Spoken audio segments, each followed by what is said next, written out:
Open Your Eyes is brought to you by the Belize Bank. Our country, your bank.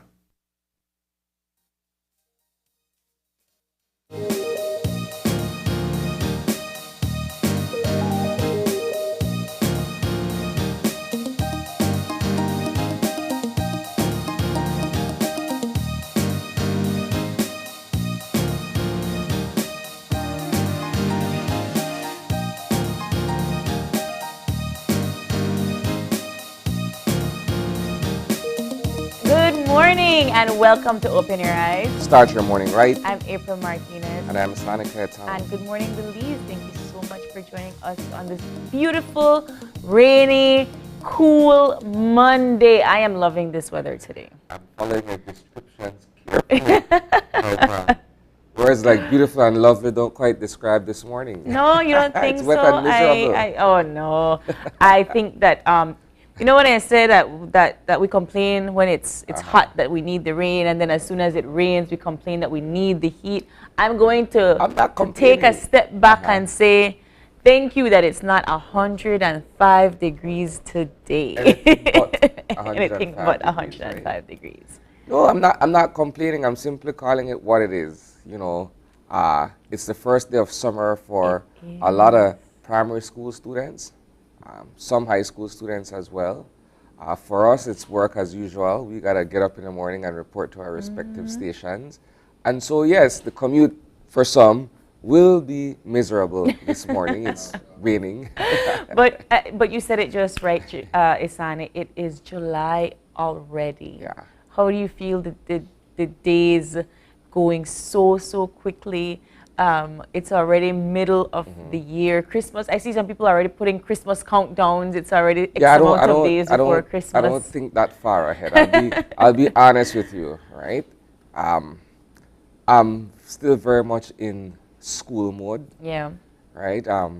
My daughter is off to high school, so she's doing her summer school. Oh. And then, my son is also getting ready to get into primary school, so he has summer school as well. So milestones are taking place. Wow. It never ends, but it's part of that journey, right? Right, indeed. But you know, as we're talking about milestones, growing, moving forward as a people and as a country, what's buzzing this week was not necessarily something that happened this weekend, but some of our viewers might have noted my absence on Monday and Friday. And I was attending a meeting of the ministers in the Central America, Latin America and Caribbean community. And it was a meeting hosted by CELAC. So it was hosted by St. Vincent and Venezuela. You know, so we had representation of the Prime Minister of St. Vincent and President of Venezuela at that meeting, and it was geared towards creating a science and tech institute for Latin America and the Caribbean that we could all use and we can all benefit from.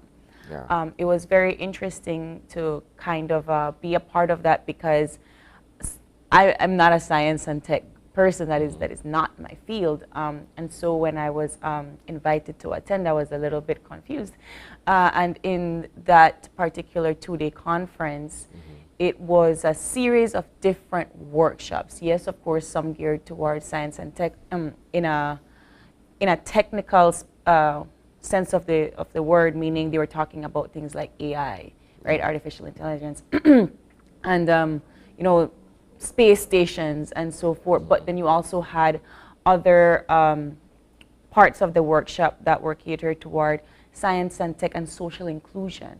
So how are you going to make sure that everyone benefits from the progression of science and technology?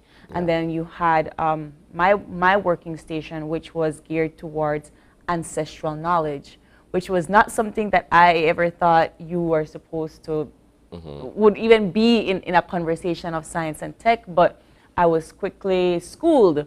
You know, they said you can't talk about innovation of science and technology in this new era without appreciating the ancestral knowledge that gave it to you. Because one informs the other. Exactly. Right? So you It's have to not a have separate that entity. continuity in terms of Yes. philosophy and what have you. It was Interesting. so yeah. It was definitely a very very tight 2 days. In my opinion, I think that it should have been more. Yeah. But in terms of the representation of President Nicolas Maduro there and Prime Minister Gonçalves there, you see the unity of the need for this kind of conversation. Have they established where this institute will be? So you already housed? have a couple of countries that are already far ahead of some of us. You have Brazil that has a science and tech institute. You have Mexico that has a space station, space institute, and so forth. Venezuela has their science and tech institute already. So it's just to kind of combine all of these forces of these larger powers and include the small island and developing states. Yeah. Yeah. Wow, that's interesting. It was definitely not something that I expected would be so. The conversation is needed. Science and tech is the way, and we cannot be left behind. Yeah, right? certainly. So it definitely brought up conversations as to where we are in Belize, where some countries are, you know, And that's a good progressing. that's a good question because as it is, we are moving towards STEAM curricula. Yes. Right? You have various secondary and tertiary institutions that are beginning to incorporate elements of science, technology, etc. Right. in their respective curriculum. And again, it's the way of the future. Yes, it is. When you look at artificial intelligence, when you look at other forms of learning, you know, that's the direction that we're going.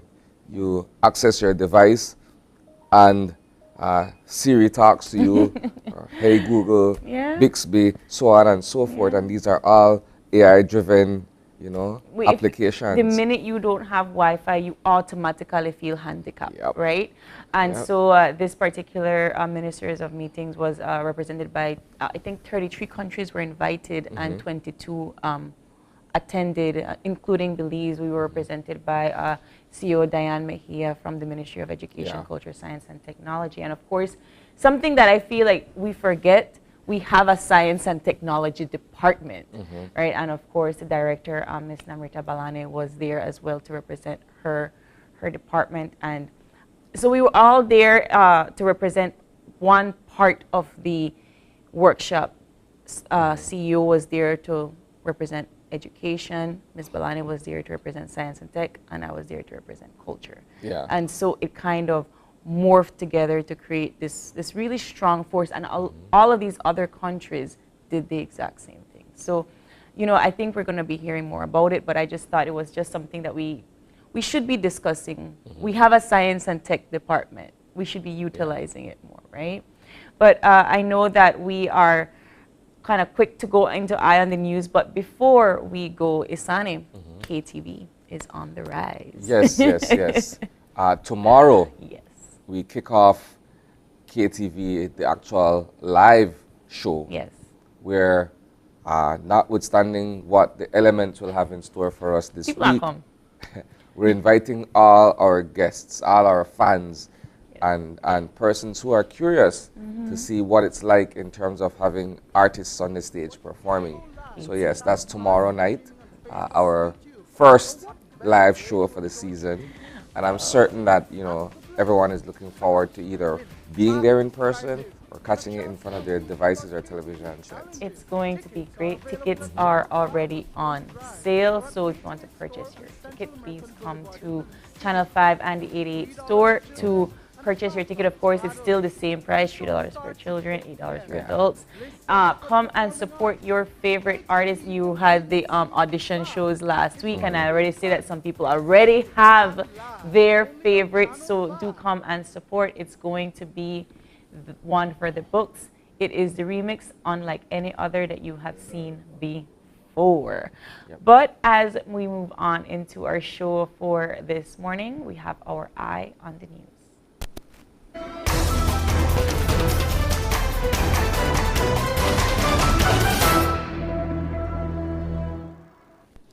So the House of Representatives met on Friday, and notwithstanding everything that took place during that session, Yeah.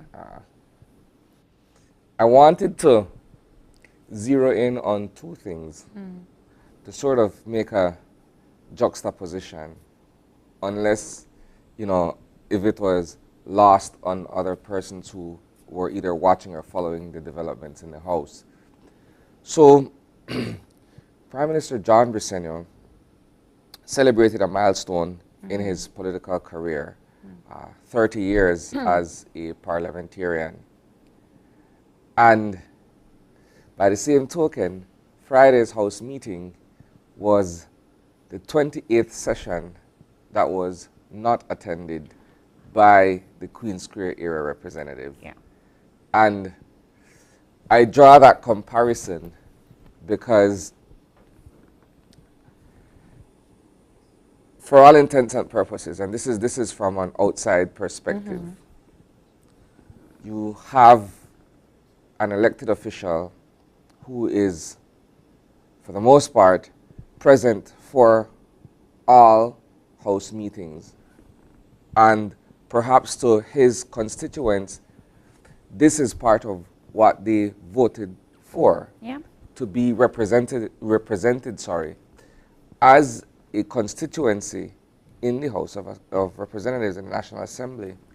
And on the other hand, while there may be work taking place on the ground in Queen Square, the duly elected area rep is more often than not absent from House meetings.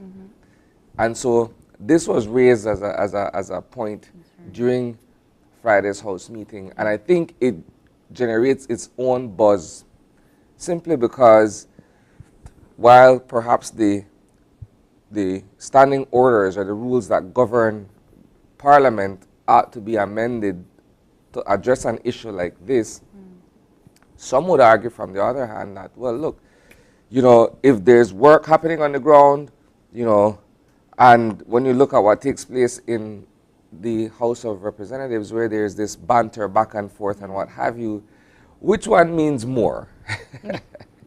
Right. It's an argument that can be had, Yeah. you know, and that's why I'm saying it generates its own buzz in terms of discussion where that is concerned.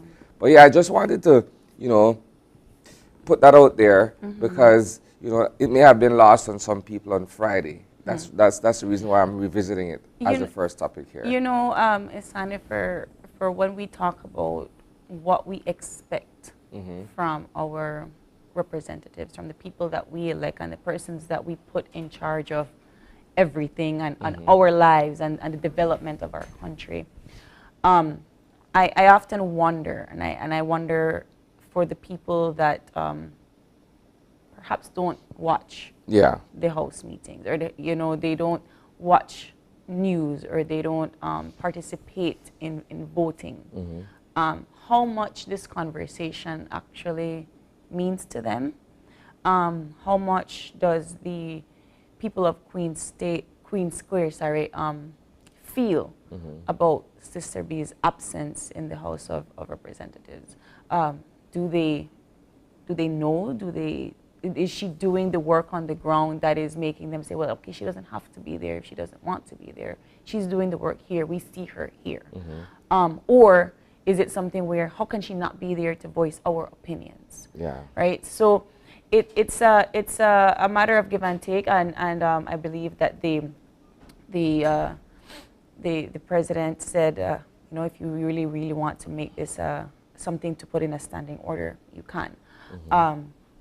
But I do think at the end of the day that this is the way that it always is. This is status quo, right? You are supposed to be at House of Representatives meeting, even if you don't say anything. Granted, your presence. Yeah.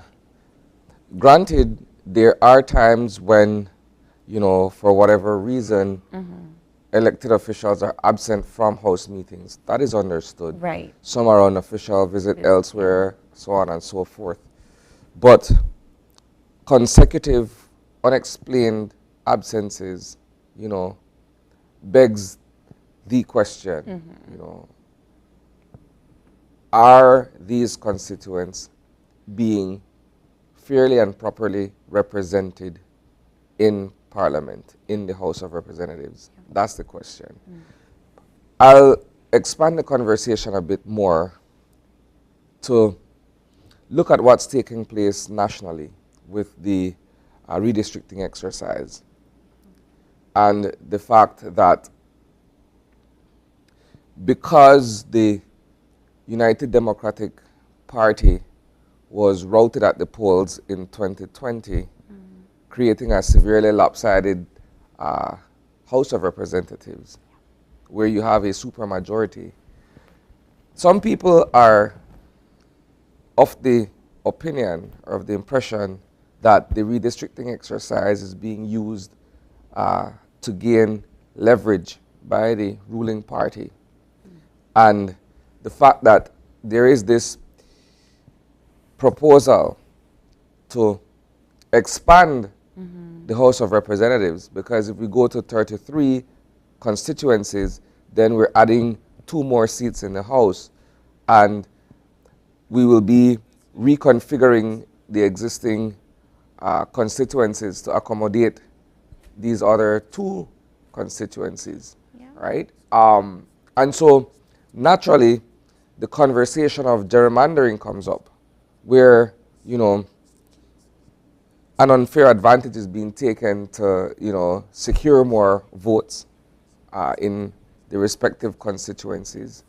And what is taking place in Belize City, or what stands to take place in Belize City, is going to be something that we're watching carefully, simply because, as we know, Belize City has as many as 10 constituencies.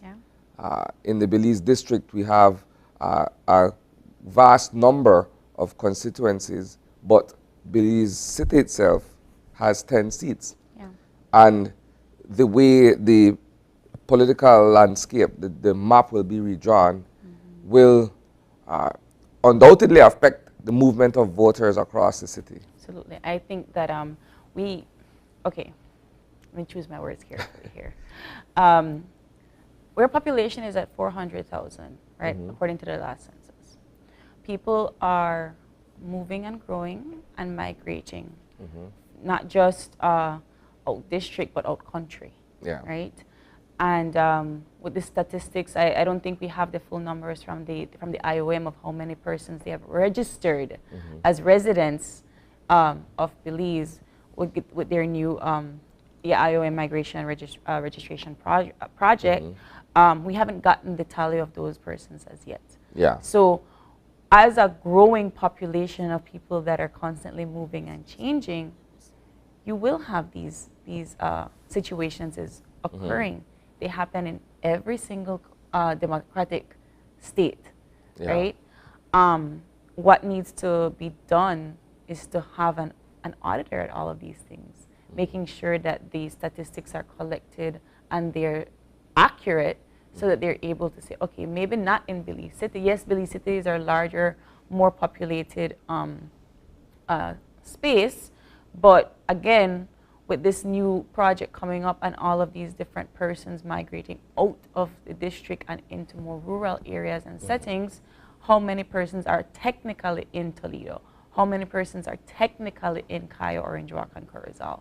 And so, will the seats be in Belize City? Probably not. So it kind of comes to this point where I've always said this, and this is my personal opinion, I think our government is too small. 31 seats for 400,000 people, that's to me, that ratio is very off balanced, right? Well, here's a strictly political perspective here. There is an existing supermajority in the House of Representatives, right? And because of the resounding victory in November 2020 and the elected politicians who brought in the win, everybody wanted an office. Everybody wanted to have some kind of ministerial assignment. That's not the case, right? So you could imagine, if you expand to 33, another scenario such as this, where there's a supermajority and people are clamoring for a ministerial role, then I'm really glad you said that's it going to make an because interesting one too. so I don't think politically. I'm sorry, Uh-huh. right? And so I'm really glad you put that into perspective because it does make sense.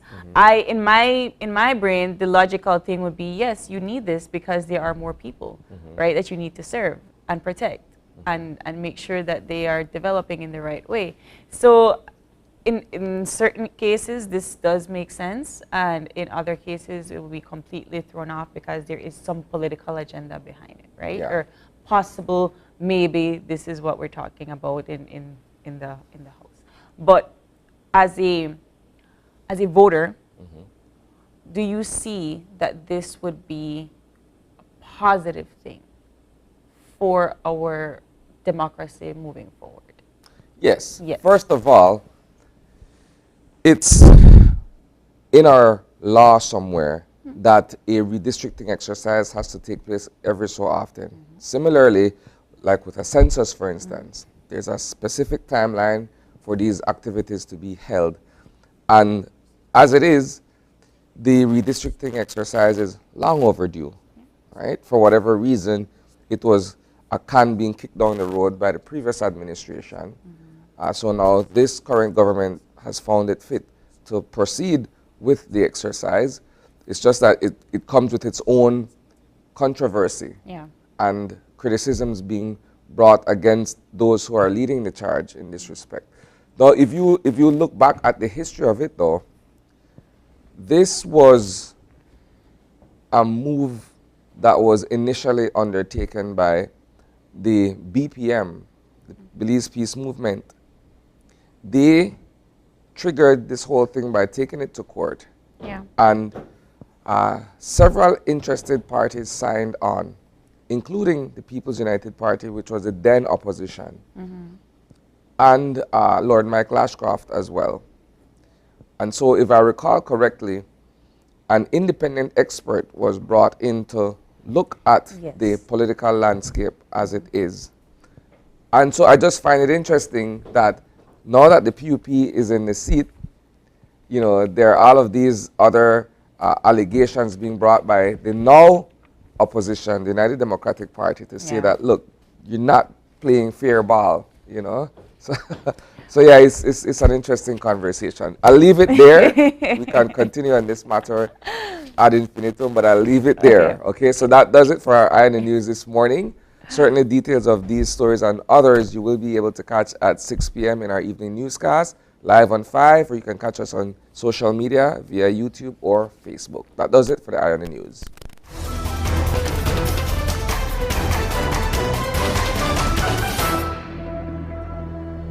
And as we move on with our show for this morning, Azisani and I have a little bit of conflicting views about the weather for today. But who better to ask about our weather than the professionals and the experts at the National Meteorological Service of Belize. And we are hoping to get them on the line very soon. But I was looking at my app this weekend and I realized that that it is the first weekend in July, and usually the first weekend in July is a rainy one. And I kind of pair it to Lobster Fest. But since Lobster Fest has kind of been moved, I forgot that this entire week should be rainy and cool and wet. So in my view, it's going to be raining for the next couple of days, but we'll see what the folks from the Met Service say. And we have forecaster Crystal Rosales on the line. Good morning, Crystal. Hi, good morning. How are you? I'm good, thank you. All right. Well, it's been a rainy morning, so what can we expect from the general situation today? Okay, conditions will remain moist and unstable. And our 24-hour forecast? Cloudy skies with sunny intervals today and then mostly cloudy tonight. Light to moderate rain will affect most areas this morning. Then a few showers and thunderstorms will redevelop around the country by this afternoon and tonight. Oh, wow.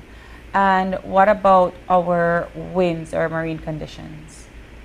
Right. Winds will be from the east to southeast at 10 to 20 knots, and sea conditions will be choppy, but we do have a small craft caution still in effect for occasionally gusty winds and locally rough seas near heavy showers or thunderstorms. All right. And so that means that our temperatures will be on the lower side today. Mostly yes. All right. So what are our highs and lows for today?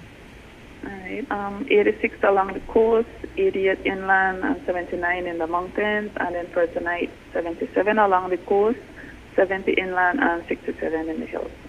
Okay, and let's talk about our extended forecast for Tuesday and Tuesday night. Right. Cloudy skies with a few showers, periods of rain and thunderstorms affecting most places on Tuesday and then mostly over the south on Tuesday night. Wow. Any other advisories, watches, and warnings apart from the small craft caution? For now, no, that's about it. All right. Thank you so much for that update, Christelle. Stay dry. You're welcome, and you as well. All right. It's going to be raining. So please make sure that you pack your boots and some raincoats and umbrellas because you're not going to be able to avoid that one today. But moving on in our show for this morning, we have two important conversations lined up. And the first conversation is with the representatives of NEMO. They're going to be here to talk about hurricane season and preparedness. Our second conversation this morning, April, is with the educator, Alberta August, who will be discussing a second education research in Belize conference. Wonderful. So two very important conversations that you don't want to miss. But we got to take a break. We will be back with our friends from NEMO to talk all about hurricane and hurricane preparedness. Stay with us.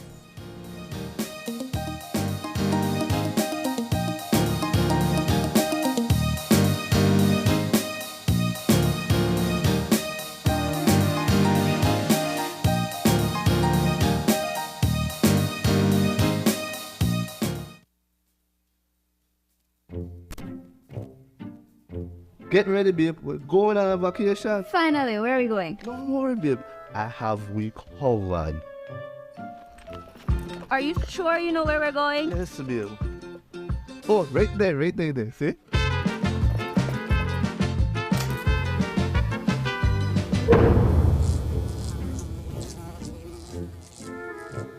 Babe, the price me too good to be true. Me look much more better in that picture.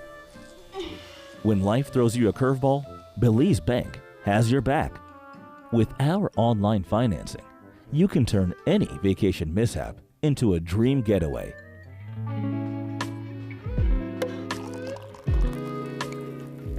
Cheers to Belize Bank for making our dream vacation a reality. Thanks to you, babes, to turn things around. No thanks to you, cheapo. Ouch. Experience the future of financing with Belize Bank online, where you can secure funds for anything, from anywhere, at any time, all without stepping foot in a bank. Apply for a loan today and unlock a world of possibilities.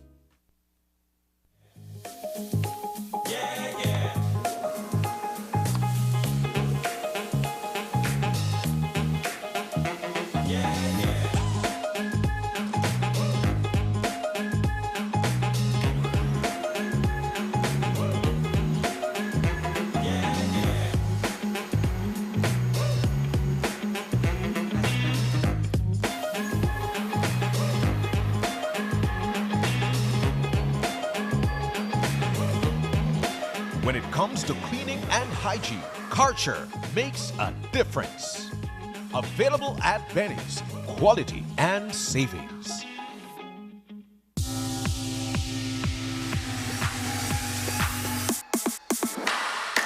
Sign up for Smart Share Plan and save big. Whether you're a small entrepreneur starting up your business, a student on a limited budget, or a family trying to save, this is the plan for you. With unlimited SMS, calls, and data, we help you save. Get up to 5 lines for as low as $30 per line monthly, only with Smart. Sign up today at any Smart showroom or sales manager countrywide. So get your business going, share more memories with friends, and be ready for the day with Smart. Belize's favorite Tuesday night entertainment is back. KTV The Remix Season 5 on Tuesday, July 4th We go live on Channel 5 and streaming on Facebook and YouTube. But what better way to enjoy KTV than to be seated at the Bliss? Come out and win fabulous prizes and a chance to compete in our KTV challenges. Tickets are available at Channel 5 on Coney Drive or at 88th Store on Central American Boulevard in Belize City for only $3 for children and $5 for adults. The show starts at 8 p.m. at the Bliss Center for the Performing Arts. KTV The Remix Season 5.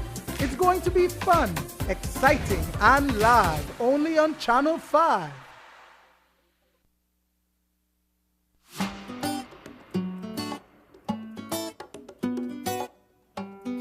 Our biggest success is the fact that we are now malaria-free. For our country, it's a great achievement, and I must thank our people who had made this possible.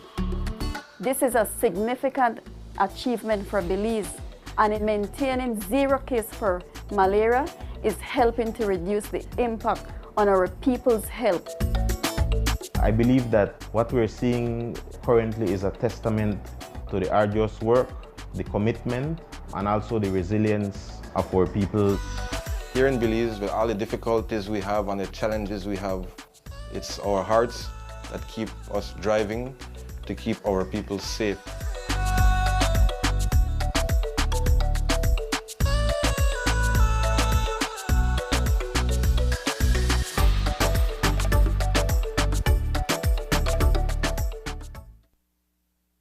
It's good to keep the environment clean. BSWAMA, step up the pace. They're going places to manage your waste. So make we stand and make well sure. No garbage left on the seashore. The whole of Belize we stay clean, cause we know say worth much more. We have pretty environment. So when you see the garbage on the ground, go off me and just bag it and... Cleanliness has always been second nature to us, so let's work together to keep our surroundings beautiful and healthy. No garbage in it.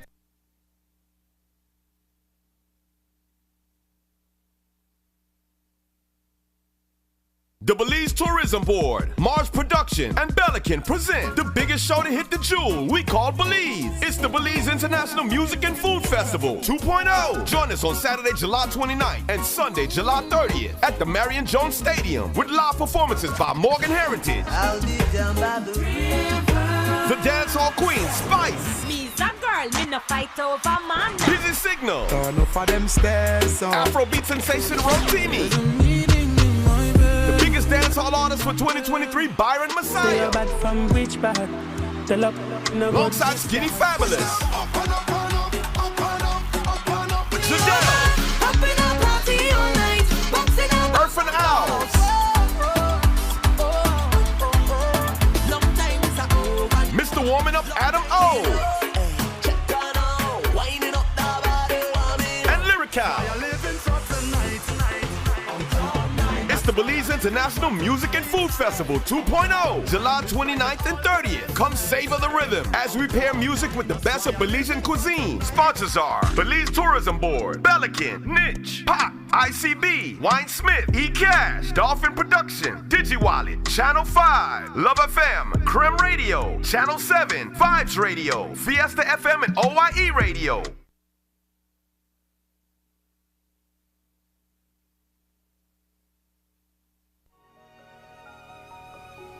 What did you mean earlier about climate change, Mom? Well, when I was your age, I remember beautiful coral reefs and healthy beaches. The summers weren't as hot as they are right now, and the rainy season meant that it only rained when it was supposed to. And then what happened? The weather just started to change, and storms got worse. Coral reefs started to die because the ocean was getting too warm, and crops started to die because there was not much rain. You know, we realized as adults that we were doing something that was causing this. What were you all doing? Same thing we're doing now. Not using clean, renewable energy, chopping down too many trees, and even polluting the air with gases, such as the gases emitted from our cars when we drive around. We need to help before it's too late, Mom. We can't let it get worse. What can I do? We can raise our voices. With 35 million dreams, aspirations, and futures at risk in CARIFORUM, we need your voice in our story against climate change. acknowledge, commit, act. This message is brought to you by the Caribbean Community Climate Change Center under the Intra-ACP Global Climate Change Alliance Plus program and is funded by the European Union.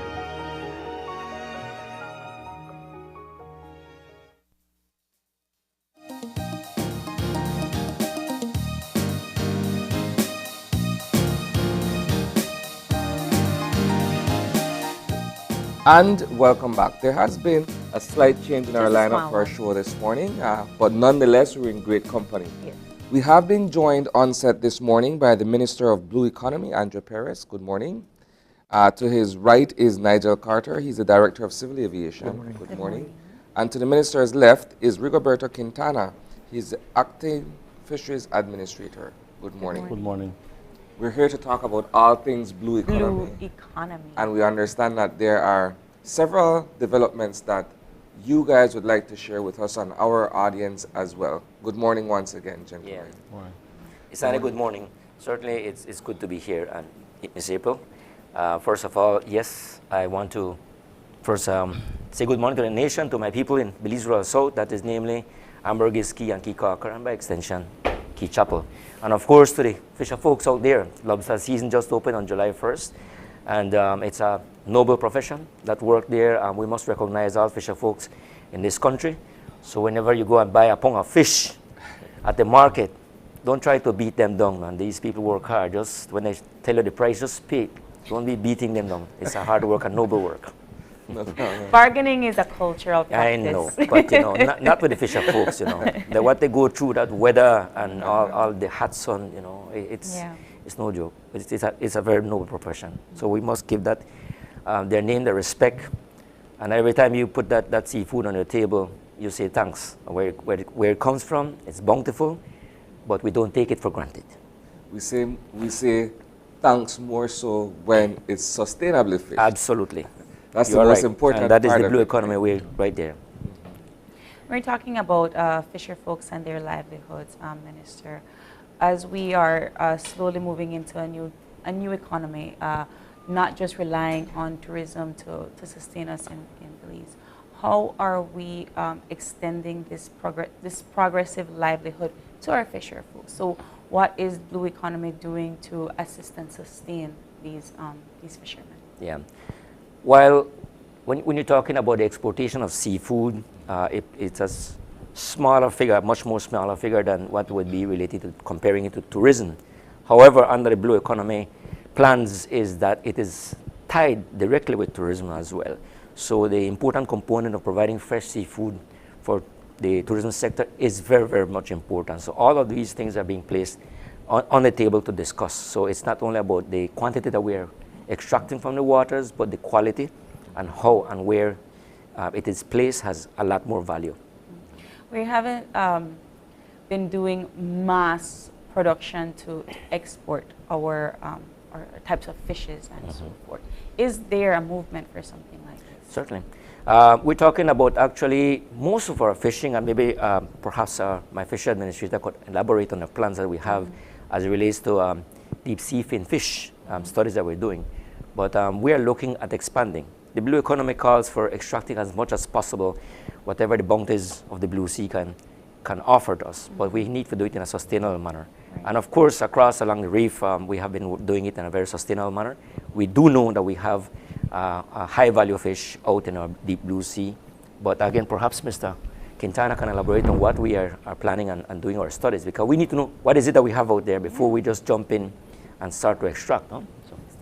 Good morning, Belize, Sani, April, good morning. There's lots of things happening in the blue economy space, particularly with the fisheries department. I want to elaborate on, you asked earlier what we're looking further as to livelihood for fishers. Right now we have, first I want to congratulate the fishers on the month of June. This past month was the Fisher Folk Month. And I want to congratulate the Fisher Folk of the Year, Mr. Osvaldo Santoya from Shonush community. And also opening of the lobster season was Saturday, so everybody's out at sea doing hard work. I know that I was updated this morning. I think they're receiving $26 per pound of lobster now. I'm sure that price will start to go up. Yes. As competition, we have also with the cooperatives, the 2 private sector exporters, so we expect that those prices will go higher during the season. But some of the things we are working right now, we have a project that we have developed along with the Inter-American Development Bank. It's a blue loan of $7 million. It's in the final stages of being approved right now. Some of the key components of that project is, one, to do a national lobster assessment, looking at the deep water stocks, which we have not done. We have never done a deep water stock assessment. Also, with conch fishery, we want to assess what healthy breeding stocks we have in the deep waters, although, as you know, we don't allow scuba diving. We have always reported to CITES that we have healthy stocks in the deeper areas, but we need to scientifically show them that, yes, our resources are very sustainable. We also, in Area 9, we're also doing the evaluation of the finfish resources. That report from IDB should be able to tell us what fishing capacity we can put in that area, how much vessels and things like that. I know there were rumors around, couple high-level people asking, are Taiwanese vessels coming to Belize? That is not true. That is not true. Sometimes NGOs have their own agendas, but we're working closely with some of them. What we did, yes, we were in the news, we were in dialogue with the government of the Republic of China, Taiwan, to do an assessment of the fishery resources in the EEZ. But that project has not further developed or materialized to say, you know what, yes, these are the research that we want to do. We had a mission from Taiwan with some professors, some science experts. They came here, but we have not discussed that further with the government of Taiwan. But yes, just like the work in Area 9 with the IDB, we would want to see what is in our EEZ and see if there's any potential, economic potential. How do you undertake such an exercise where you're seeking to determine what is exactly beneath? You have to do some research. You have to do some trials with vessels. You have to bring 1 or 2 vessels and do some scientific research. And then that will determine some mapping and everything, and then that will determine if it is feasible, economically viable, if you can have a vessel, look at the cost and everything, and then.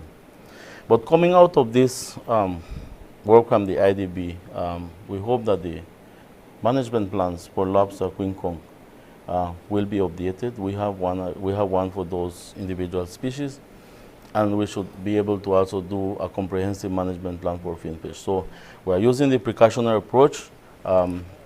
At least we have a couple people interested to bring commercial vessels. We say, you know what, and IDB will say, let's hold on until we do the complete assessment. Then we'll see if there's any potential to put any fishing capacity out there. Yeah. Ms. Annie, can I add something, interject here as well, to put to what Mr. Quintana is saying, is when you ask the question how that is done, let's not forget also that the Fisheries Department has a very competent team out there working, not only doing the patrols, but in office they're highly qualified people who are able to work with whosoever comes in to work and do the studies. The Fisheries Department is very much qualified, and I tip my hats to that staff as well. They have been very busy, especially doing the patrols and checking out all of these for illegal fishing. So the Fisheries Department is as a department that pretty much it goes unnoticed, but we have to start recognizing them for the work they do, the limited resources that they have. For example, we're discussing very seriously right now. In fact, it is in the progress already of building a new Fisheries Department, an entire blue economy complex that will house the Fisheries Department, the Coastal Zone Management Authority Institute, and as well the offices of the blue economy. Right. So again, we have to prepare and give the equipment and what they do, because just to give an example, the weeks before opening of lobster season up north in San Pedro, they have spent as much as $20,000 in gasoline just for patrolling.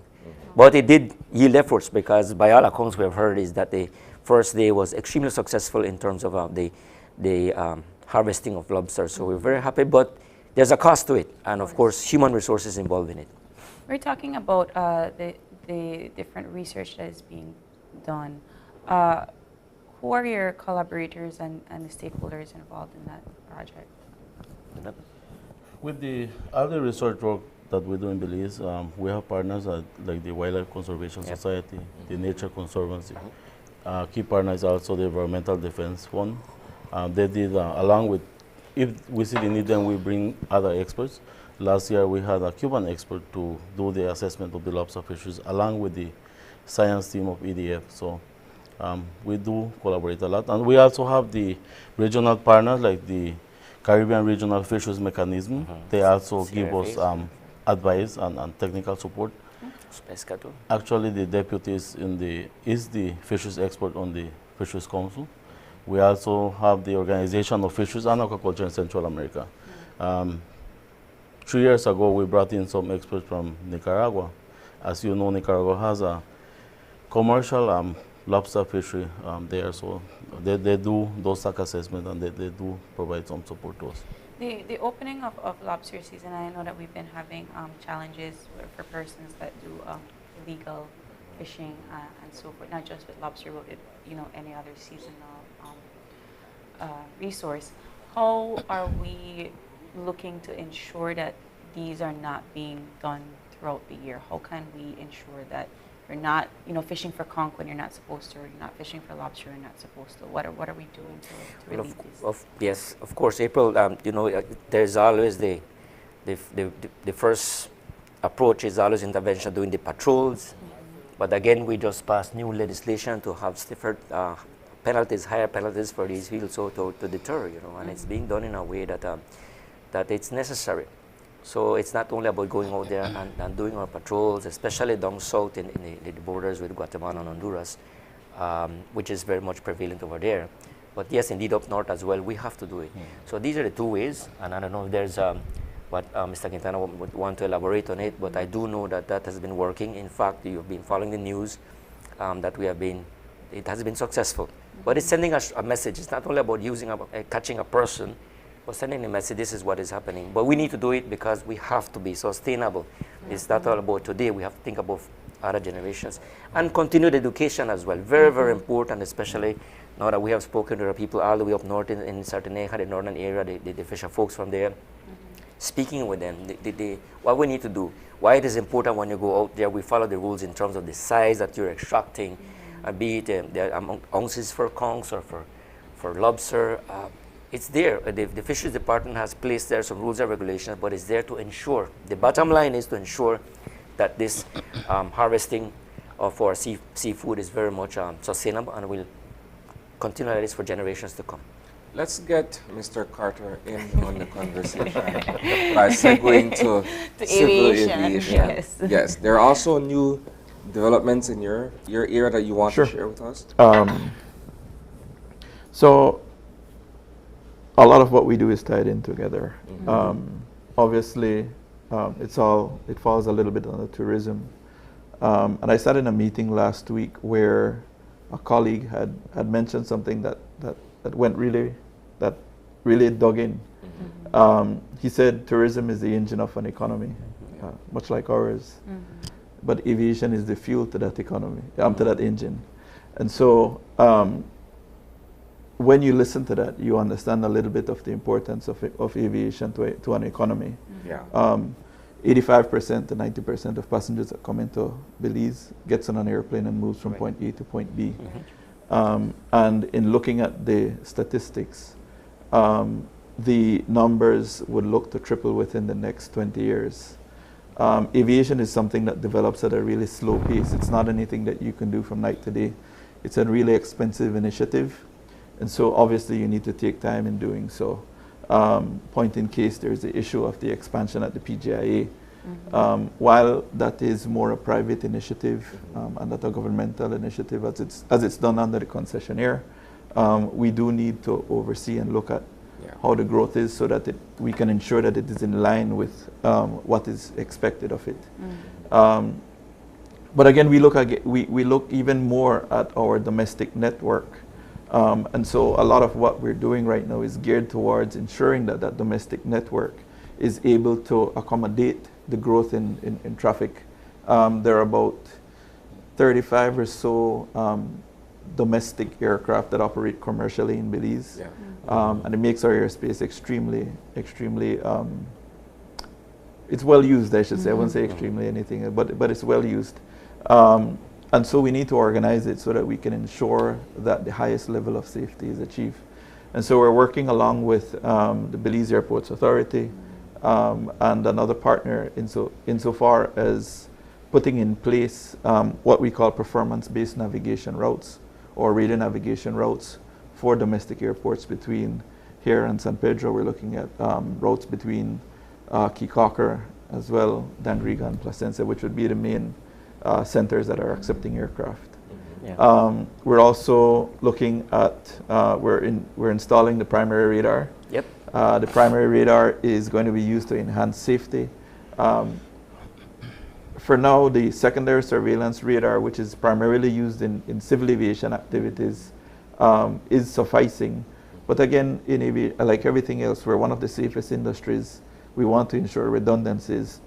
The secondary surveillance radar, as it's called right now, relies on equipment on board aircraft to transmit its position, speed, altitude to our radar, so that air traffic controllers can give guidance to that aircraft. But as a redundancy, if there's ever a situation where there's a failure of that equipment on board the aircraft, then we'll be able to see it, because the primary radar is an active radar, which actually sends out a signal to see where the aircraft is. So that enhances safety. There's also the security component to it, which is a factor as well to the nation. And so we're working along with COSESNA insofar as setting up that primary radar system. The expectation is that by November it should be installed and functional. But it's going to be a first, so? Yes. The first. But we do believe that the project is further advanced, and we may see it come online sooner than November.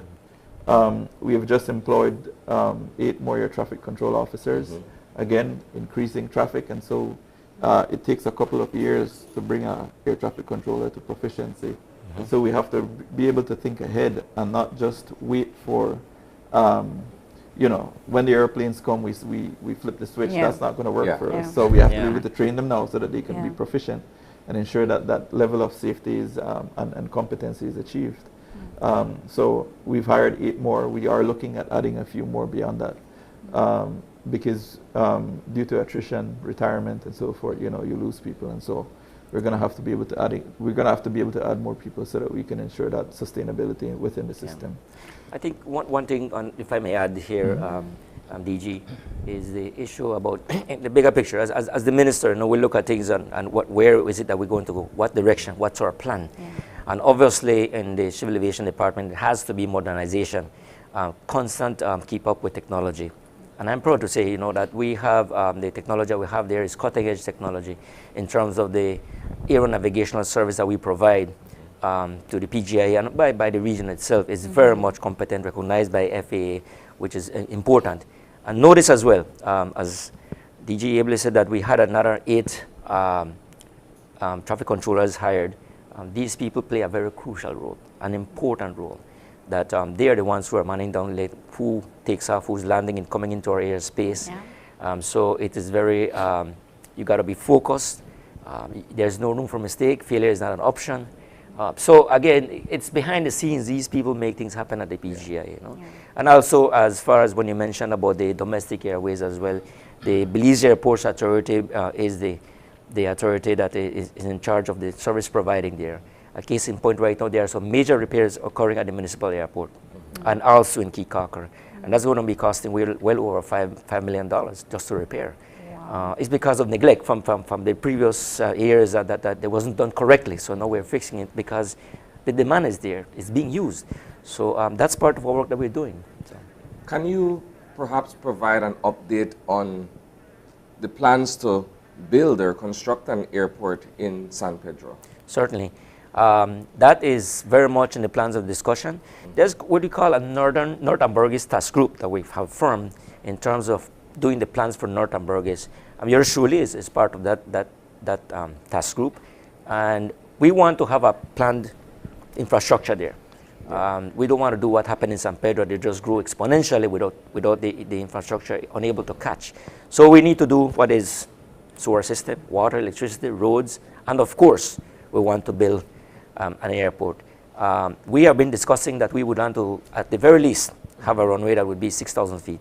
But the reason is not really talking about international airport where we're going to have all these big Airbuses and the American Airlines and these things coming. We're looking at perhaps regional and more importantly, the lucrative business of what you call private aircrafts, what's called the FBO, fixed base operations. That is very lucrative. If we speak about, in comparison, use an example, the Bahamas. Since there are many islands, they have been using it quite correctly. They are doing it and making use of it to contribute to the economy. So under the Ministry of Civil Aviation, we are looking into that direction to create and spur more for the economy. And there are many aircrafts there are lots of people, high-flying people right now, especially now we got to be, the facts are out there. After COVID, the super rich got even super richer. And yes, it's true, it's a fact. And then you're having people, the gap got open. Why? So right now, the demands for the super yachts right now, if you read your articles there, they order for super yachts, you have to catch a line to get your yachts. Who has the biggest yacht? So goes also in the aircraft industry, private aircraft. What is the latest aircraft that they have? Because these people want to travel. But landing means that they don't want to be spending the same amount of time landing at an airport as a normal passenger comes in. So we have to provide that service in terms of immigration, customs. We have to put it all in one. So that is part of our aim to do that, and having that that type of traveler who has the money to spend to land on Ambergis and in the next 15 minutes, or a 1-hour flight wherever they came from, they land at the airport, 15 minutes they take to clear, the next 15 minutes they're in their condo. There's a cost for that. But that is where, and they will pay it and they won't even budge. So we have to aim for that. We have to work for that. So we have to plan for that as well. When we're talking about civil aviation, and you may or may not be the person to answer this question, but every time somebody comes in front of me, I have to take the opportunity to ask. What are the legalities in terms of direct flights to certain parts of the world? And I ask that in terms of us and the Caribbean, and not having a direct flight and I'm curious, not because I want a direct flight to Jamaica, but when you say a direct flight, a private direct flight, or having creating flights. A flight. Okay, you're talking about a route. Okay, a route okay. to the Caribbean, or a route to Central America. We're right there, but we still have to go through Panama or through the United States. It's all market based. If there's a market for it, then an airline will pick it up. Okay. But if there's not necessarily a market for it, that does create some level of complexity. Notwithstanding, there are certain discussions that are happening. I guess at the CARICOM level, they're looking at multilateral plans and multilateral negotiations for better connectivity within the Caribbean. That is a slow process again, because if there's not a demand, then the airlines won't come. Nobody will operate a route that is not profitable for them. So it's a very difficult thing to achieve. Notwithstanding, we continue to negotiate, we continue to discuss. We are negotiating with other countries as well, air services agreements, and what we try to offer is what is referred to as fifth freedom rights, where an airline can come, for instance, from Europe, stop in Jamaica, and then move on to Belize. By adding that extra destination, you make that route more profitable, because then you have two destinations on the same flight. On the same flight. So, that is one mechanism that we're trying to use. Obviously, the Ministry of Tourism and Diaspora Relations are working with these different countries as well at their level. To try to encourage more traffic as well. So, we all work together. We try to make it all happen, but in the end, it's ultimately a decision of the operators. That's an interesting point you raised there, because while on the tourism end, the ministry and BTB is out there lobbying diligently for flights, more and more flights. How does the Civil Aviation Department tie into that? How is that collaboration? Well, First of all, getting more flights is also might be a part of the answer to your question. Is that the work that we are doing as a government is to relentlessly go there and see where the markets are. And of course, you recently heard about another flight that established from New York to Belize City. We have also from Los Angeles as well. So this is where we are setting up ourselves to get more routes to Belize. And secondly is that the Civil Aviation Department is very much capable to take care of this whenever it comes to the traffic, and we are fully on top of it to do so. However, we from the Civil Aviation Department also have a responsibility to work along with the concessionaire group there, that they need to quickly expand. And I have to say that when we came into government 2.5 years ago, that's the first thing that we did, the Minister of Tourism and I, we went to speak with them and said, where's the plan? We want to have a plan. And sure enough, we started working along with them to say, we can't be just working piecemeal. Now that the concessionaire has presented us with a long-term plan, a good feasibility study was presented to us that it says, yes, now this is what we're talking about. So now the concessionaire group has everything in place to start expanding the funding. They needed more land to expand, and under the Belize Airports Authority, we did the work. So all in all, on the government side, we are doing everything in our place to ensure that growth comes with a way where it's sustainable. And now it's on the concessionaire group to make the move to start expanding. Because currently as it is right now, we're having some problems right now in terms of congestion. And the flights coming in at all, and they want to come at prime time hours. So certainly, I'm not throwing the ball to the concessionaire group, but as far as the Civil Aviation Department is concerned, the Belize Airports Authority, we're all doing our part. The Ministry of Tourism out there doing the work that we've been called, what is Plan Belize. We got to grow the economy. We have to bring the passengers, quality passengers. Remember that when you're talking about passengers that come overnight passengers, they're the ones that spend the most. Not as bad. And I'm not putting down cruise ship tourism in there in any way. That's another division to discuss. But understanding that it is important that we have an airport that is very efficient. You don't want to land there and then you're clear and then you're getting stuck trying to catch a small flight to go to San Pedro, to Placencia. That has been a problem, but it's being sorted out as we speak. But however, expansion is on the way, and it's going to happen very soon. It's already started already. It started already. Yeah. I want to segue into a different conversation, and it's something that, well, we all know that has been brewing the past couple of months, and in terms of the seismic testing conversation and offshore drilling. And we know that this has been a conversation with Blue Economy and Oceana. Where are we in terms of now that they've settled they've gotten their signatures for their referendum, possible referendum to occur? What has that conversation been like with the administration at Oceana, and how are we continuing to dialogue? First of all, we're talking about Oceana, but if I may talk in general about all NGOs, I think the most important ministry that the NGOs try to target right now is the Blue Economy Ministry. So what we try to do is we collaborate, we work with them. But every so often, some NGOs tend to have that direction to say they want to lead and totally undermine or take the Fisheries Department on one side. And they need to be, some of these NGOs need to be reminded that the Fisheries Department is the leading authority, the leading body that represents the government and the people. And as such, it's imperative and incumbent on you that you come to work with us. You need any data we have all the data to share. We have the Coastal Zone Management Authority Institute as well, that we have a wealth of information. But when you have an NGO that grabs this information, does not consult, and wants to take on an agenda there without just including us, and then they try to give you a smoke screen and tell the people something that you have to fear about, that is wrong. NGOs have to be careful. Let me use the case of the Gillnet banning. That was hastily passed for political expediency. While it may be a good thing, the other factor was that the Fisheries Department stayed with all the marginalized fisher folks who did not get anything. And until this day, we are still working with them. Right? No enforcement, we don't know how much money was who all got what, or nothing. We have no information was offered to us who are the people that got that. Now, that's water under the bridge. We learned from that. We just came into government. So we have to fix this. As it relates to seismic testing, 22,000 signatures, I believe, and I think Oceana took about 6 months to get that, which is quite a long time to get for 22,000 22,000 signatures.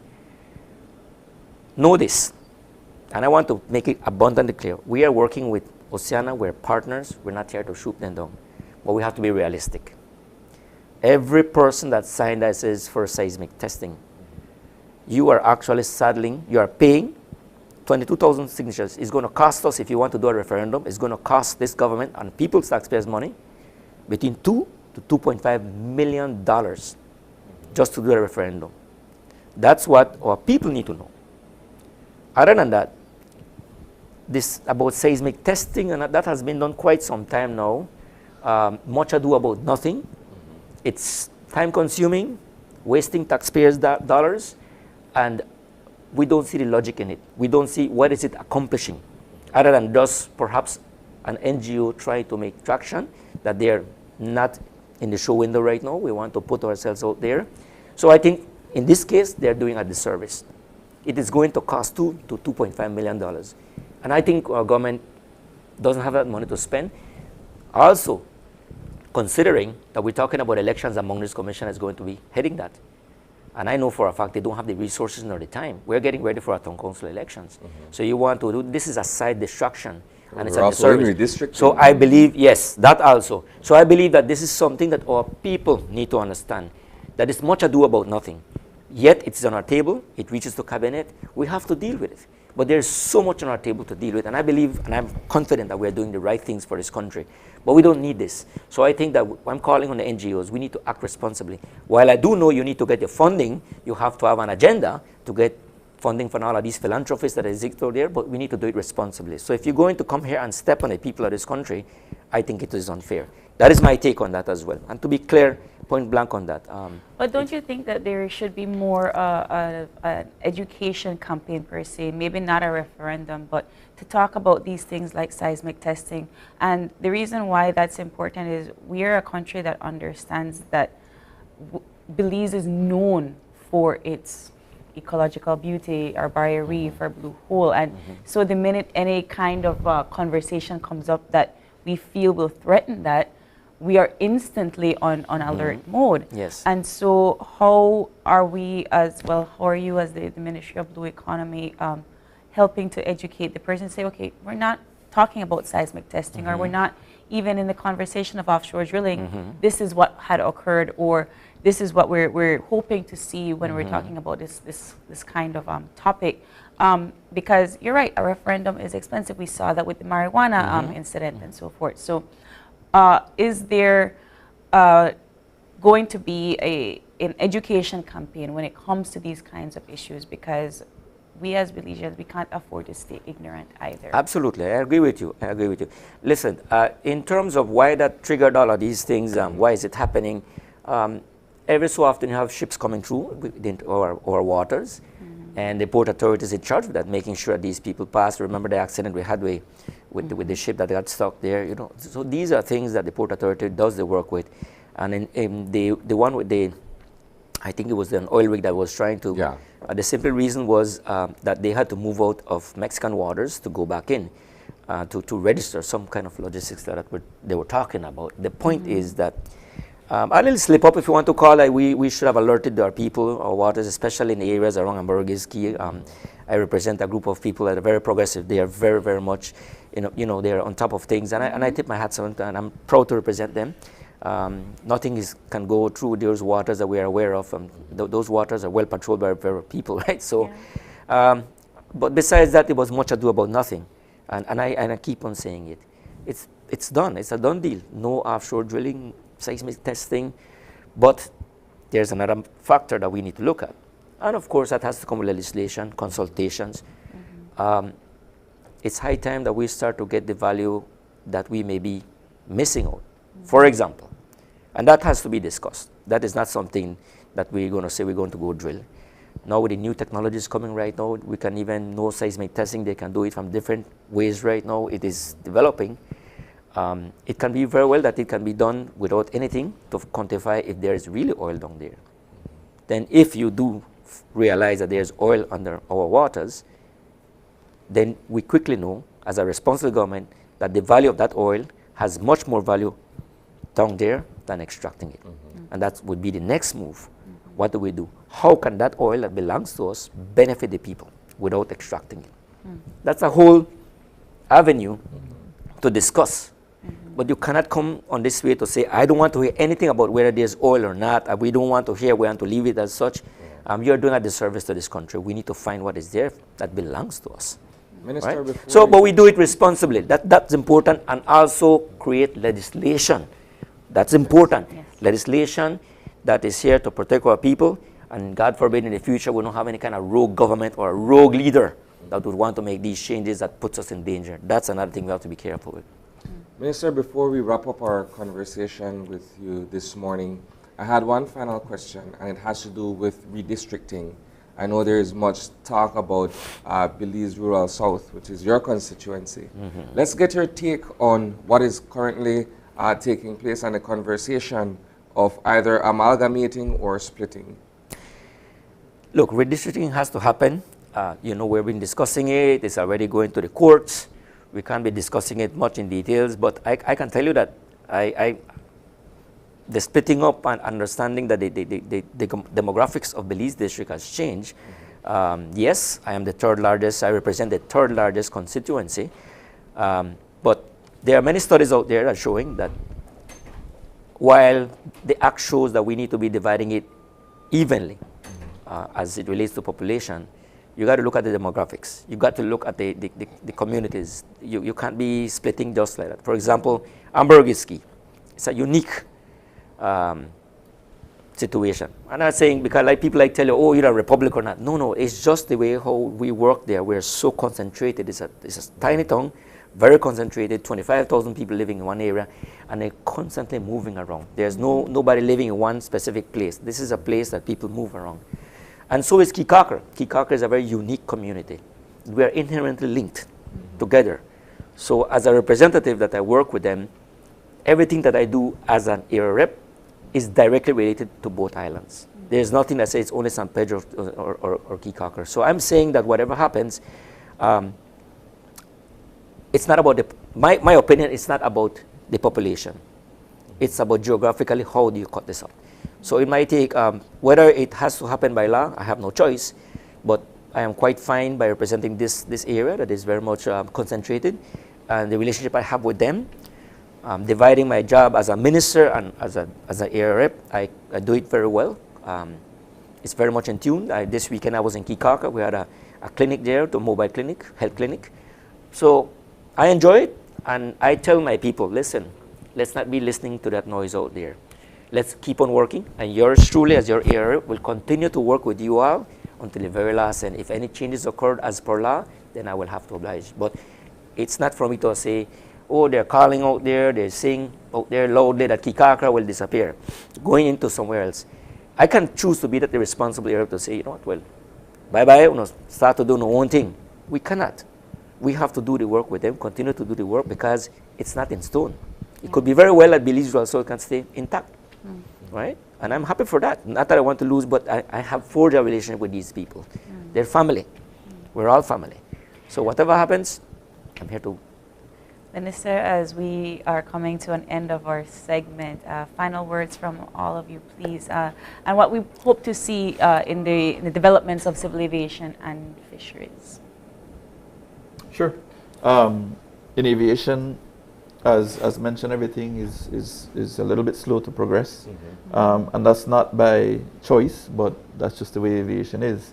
One of the things that we're working on right now is setting up a civil aviation master plan. Right. We believe that there has to be our way plotted forward for us, or mapped out forward for us for the next 30 years. But we believe that it has to be an all-inclusive initiative. We need to look at the economics of aviation. We need to look at infrastructure. We need to look at ensuring that all partners are well consulted. We need to make sure we believe it's an all-of-government approach. And so we need to have the people from finance, from tourism, foreign affairs, everybody has to come in. We can't forget the private sector. There's the airport operators. There's the airlines that have to come in and have that discussion with us, because things like any other airports in North San Pedro or maybe down south in Placencia, these are all things that are national, that should be national priorities. And so we believe that we have to have broad discussions with them so that everybody can come in and work together to plot our way forward in aviation. Again, aviation is the fuel for the engine of the country. And therefore, we believe that, you know, we have to have that discussion. We need to plan forward so that we can do whatever growth that we're doing in a very sustainable way. We have several, this year, next year, we expect, for example, that the Blue Loan project will come through and we will have a proper, well, I won't say a proper, have more science-based management structures for the 3 commercial fisheries that we have in Belize. Also, we are working on the mariculture regulations. We have done a lot of groundwork with small-scale fishers, getting them for alternative livelihood projects. We hope that once we have the enabling regulatory framework, we'll have more investments in that area. We are also working right now with the co-management partners. We are moving now to look at co-management of the entire marine reserves that we manage. We have 9 marine reserves under our management, and through that process, we hope to improve the management for those areas and have more resources allocated for those zones. Also, through the Blue Loan funding, by next year, we'll also update our fisheries regulations. As you know, in 2020, we had updated our Fisheries Act. Now we need to update and align with other best practices in the region. And also, I hope that all those components will come through next year. There's a lot of work. There's a lot of engagement we need to do with the communities. I want to wish my fisher folks a good lobster season. I have to remind the public also, I always see some Facebook posts on other illegal, you know, people still have the nerve to post those illegal products, selling products, but we'll pass some laws to that to charge you for those social media. So maybe it might help, because it looks like people have no regard to the law. Yeah. But the conch season will open the 1st of October. Yeah. During this period, in August, September, every year we do a comprehensive stock assessment. Based on the CITES requirement, we establish an annual conch quota, and that is the basis of how we manage the conch fishery. With lobsters, you know, last year we had we had passed legislation for the 4.5, and we did some engagement with communities, and with the work that we'll do under the IDB project, we hope that we'll get better information to say, you know what, it is justifiable to increase the sizes based on the deep water stocks that we have. Are they replenishing our shallow reef fishery? And also to there are a lot of recommendations already coming out, or is there the need for a national quota for lobster also? So all those things will be coming. We also have some challenges ahead. For example, I've been sharing this with fishers. The U.S. government has 2 proposed rulings. One is to list queen conch, not the conch from Belize, it's the conch from the region, to list queen conch under the Endangered Species Act. Right? They are not telling the countries, well, if the listing happens, you will immediately be banned from exportation. Yeah. Is it that will require more management measures in place? They are not telling us that. As a region, through CRFM and OSPESCA, Belize had its position with the other producing countries. We don't know yet what, more than likely that ruling will happen. Yeah. It will happen because there was a petition before. It was dismissed in the U.S. courts, and the same NGO brought it back along with government now to say, you know what, we have enough scientific evidence to propose that this happens. There's another thing. There's another proposed ruling for cash documentation. Right? So if that ruling happens, fisher folks, corporate government will be binded to show the traceability of products, right? Especially the where it was caught and everything, all information of vessel, fisher folk license, so all details. As you know, under my JAXES also, we had implemented those schemes in 2016. It has worked. but we want to move to another electronic, maybe an electronic platform so that we can get real-time data. Those things will be coming up.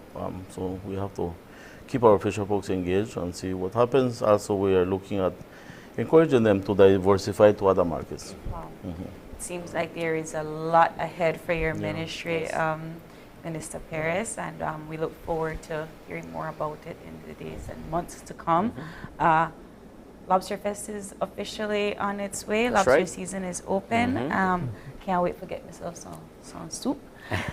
But thank you all so much for coming this morning, and best of luck. Thank you. Thank you. Thank you.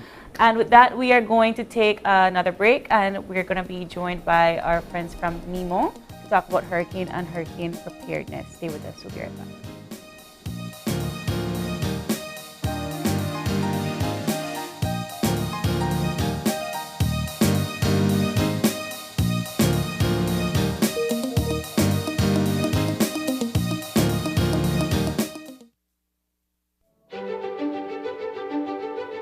Technology is ubiquitous, and it's transforming how, when, and where we work.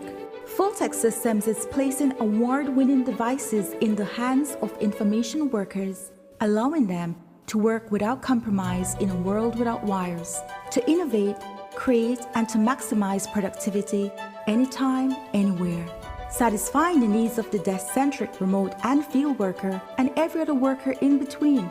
We are providing the industry's best devices to businesses going through the process of digital transformation. Partner with us today to provide the solutions that will allow your employees to work effectively and efficiently to enhance your customers' experience.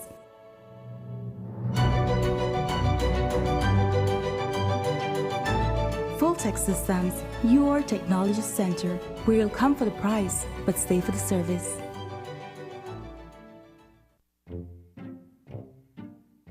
Get ready, babe. We're going on a vacation. Finally, where are we going? Don't worry, babe. I have we covered. Are you sure you know where we're going? Yes, babe. Oh, right there, see?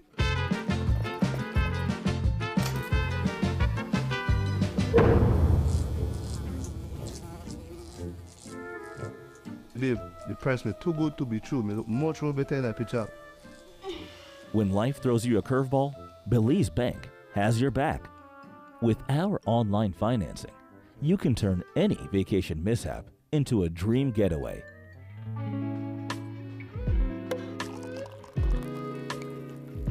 Cheers to Belize Bank for making our dream vacation a reality. Thanks to you, babes, to turn things around. No thanks to you, cheapo. Out. Experience the future of financing with Belize Bank online, where you can secure funds for anything, from anywhere, at any time, all without stepping foot in a bank. Apply for a loan today and unlock a world of possibilities. Come on!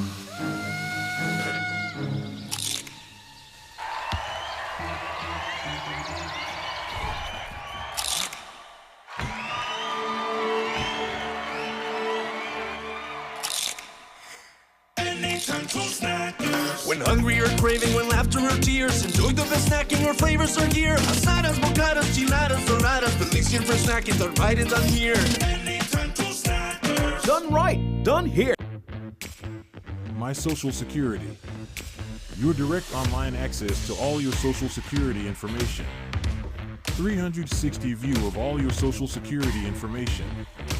Registration services, benefits, contributions, and employer services at your fingertips. Enjoy all the new features with your My Social Security account. Register with SSB. Submission of benefit claims. Submission of contribution statements. View contribution record. Enjoy all your My Social Security feature at ssbportal.org.bz. Social Security at your fingertips. Belize's favorite Tuesday night entertainment is back.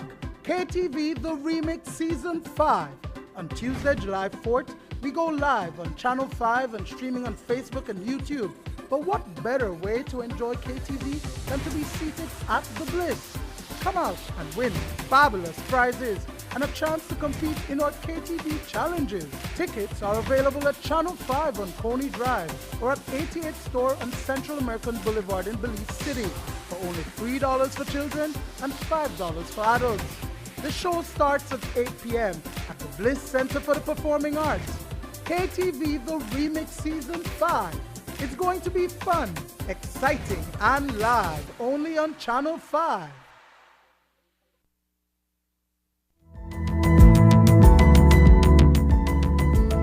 Smart introduces Real Unlimited Postpaid Plans, providing customers with unlimited talk, unlimited text, and unlimited data. Now that's a real great deal.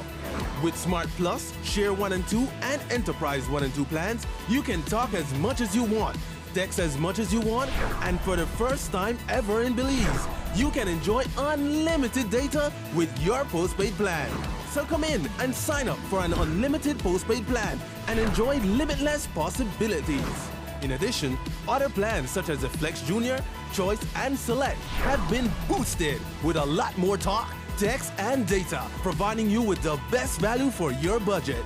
Be unlimited with Smart. It's time to power your dollar with Smart.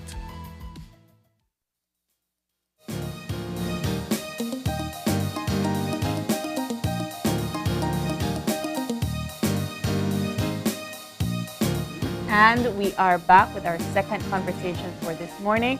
And we have our friends here from the National Emergency Management Organization, NEMO. Good morning to the director. Congratulations on your newfound position, Mr. Daniel Mendes, who is the director of NEMO. And right beside him, we have Ms. Renice Gillett, who is the training officer at NEMO. And of course, Mr. Charles Leslie, who is a Regional NEMO Coordinator for Southern Belize. Good morning. Good morning. Good morning. It's hurricane season, and this is a conversation that we have to have. I don't think that it should be had once a year during this time, but throughout the year. So right after hurricane season last year, I'm sure that you all got right back into it and started all over again. So in terms of what we have been doing differently this year for hurricane preparedness, where are we and how are we trying to educate folks this year around? Well, first of all, thank you for having us. In terms of preparation for hurricane season, like you said, this is something that is never ending. Hurricanes are our biggest threat, so we have to always be in preparation mode.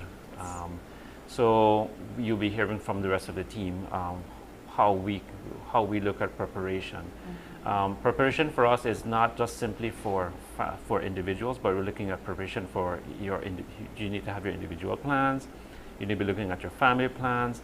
In your organization, you need to have your organizational plans. All of these need to fit in with our national plans and the town and district plans. And so it's a never-ending cycle. So we prepare, if we have an event, we go through the event, and then we look back at what happened, and we learn from it and change our plans and amend our plans. And so for us, it's a constant at NEMO. We are always learning, we're always applying what we have learned.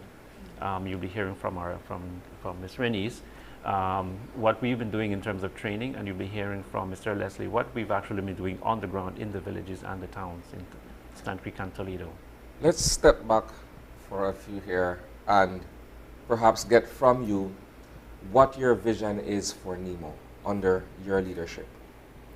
For me, NEMO will be a leader in emergency management, and so we are really moving away from just responding to events to really looking at the other phases of the disaster management cycle, which are preparation and mitigation. We need to spend more time investing in preparation. The data is telling us that $1 invested in preparation will save $26 in response. And so it's just simply a matter of us really focusing our efforts where we need to be looking in terms of preparing our communities to become more resilient. We need to be looking also not only at hurricanes, but looking at entire spectrum of risk in our country. So we are facing a lot of issues. So we've been noticing an increase in fires across the country. How do we prepare people? How do we make our people better able to respond and recover after that event? We're looking at other threats as well. So we're looking at the potential of chemical accidents, oil spills, and so we need to be looking at all of those and really understanding risk in its entirety. And this is what we will be focusing on at NEMO. So in terms of not only looking at the response, which is very, very important, but how can we prepare and be better prepared so our response will be faster and easier, and our recovery will be faster after an event. In terms of preparedness and moving into the lineup that Mr. Mendes has prepared, Ms. Gillett, how is your team preparing? Sure. So right after the hurricane season, we've been conducting training sessions. We've been at all these fests. We've been at Mango Fest. We were just at Mango Creek Fest. So we're always sharing information. Moving forward, we're trying to change mindsets. So we're focusing on the children, on the youth, and that is our future moving forward. So that is what we're embarking on. Also, we are expanding our volunteer base as well to include more professionals. So that would be something that's in the future, in the near future. How do you see the response when you when you all attend certain festivals and fairs and you have your education booth for NEMO? What is the response like from the general public about the information that you all provide? I think it's good. You know, we get a lot of response for volunteers, and we do, you know, subsequently, we train them in the areas that they're interested in. You know, we go through the family plans with them. We're also getting more interactive as well. So for Agric, we had some puzzles, some more interaction, more so than we are used to. The cultural notion every time we're about to experience a natural disaster, particularly a hurricane, the advisories from NEMO and other preparedness organizations are saying, please go to your shelter, please take your time, you know, do all of these necessary things, but yet you still find that folks don't move quickly. They respond, then they get stranded and so forth, and of course your team has to go out and figure something out. Right. So what are we doing to decrease that? I know it's a record player, you put it on repeat, but how are we doing that so that we don't have these kinds of problems anymore? Yeah, so like I mentioned, we're trying to change the future beliefs coming up, but you know, we're always pressing, you know the shelters you're going to, how will you get there, and these are things that are in the plans, but you know, we're trying our best to change that mentality in Belizeans. How are we at this point with shelter assessment and what have you? I think that's one of the questions that comes up every hurricane season. While we look forward to finding out which buildings and facilities are available for us to seek refuge, we also want to know what the integrity of these structures are. Where are we with that? In terms of shelter assessments, so we produce a list every year of shelters. So before we produce this list has to be looked at. So these buildings are inspected every year. So not every shelter is used all the time, because some do deteriorate and some do need repairs. We do try our best to work with the government and with also the agencies responsible for those to try to get those fixed. It is a big challenge. It will continue to be a big challenge for us, but we are trying our best. So the list that we produced for the 2023 season have been inspected and have been assessed by MIDH engineers and have been certified to withstand a certain category of storm. We will continue to our best to ensure that we continue to improve the shelters, because we do understand the need and the urgency of having safe and reliable shelters. Let's get Mr. Leslie involved with the conversation as well. You're responsible for the southern region, correct? What has the state of preparedness been like in terms of making sure that you are ahead of whatever is to take place? Well, first of all, thank you for inviting us. We are always in a state of preparedness. As our training officer stated, we are doing training all the time. the district coordinators are always organizing trainings and community outreach as well as public education and awareness. I personally go and as many of these public awareness and education, for example, we were in Pomona, San Juan, Cowpen, Independence Village. In Toledo, Mr. Param, the district coordinator, he is always visiting these communities on Sundays because that's when most of the people are home, and we take family preparedness plans. And we have public meetings with these people and explain to them what process will take place once there's an operation, shelters, who will take them.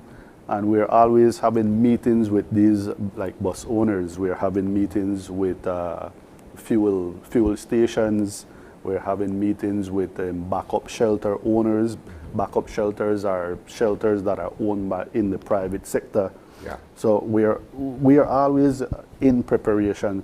People believe that we only start to prepare when June 1st comes, but believe it, trust me, we are preparing all year round. We're doing training, we're having meetings, we're updating our multi-hazard plans, and people need to understand every single month we do a work plan, and that work plan usually include training, mitigation plan. For example, I would like to thank MIDH in Dangriga and in Stangrik district for assisting with the mitigation, clearing of drains, and so on and so forth. So we are always in preparation.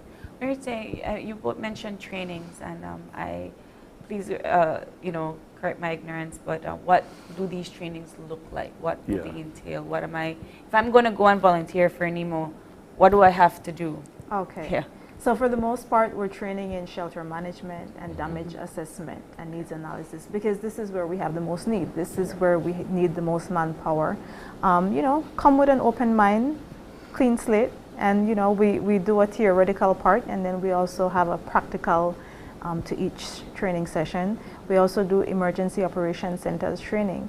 This is every year because the members in an emergency operations center would change. So we conduct these training annually. And for the most part, those are what we train in. We have others as well, and I could go through those, but yeah, those are the top three.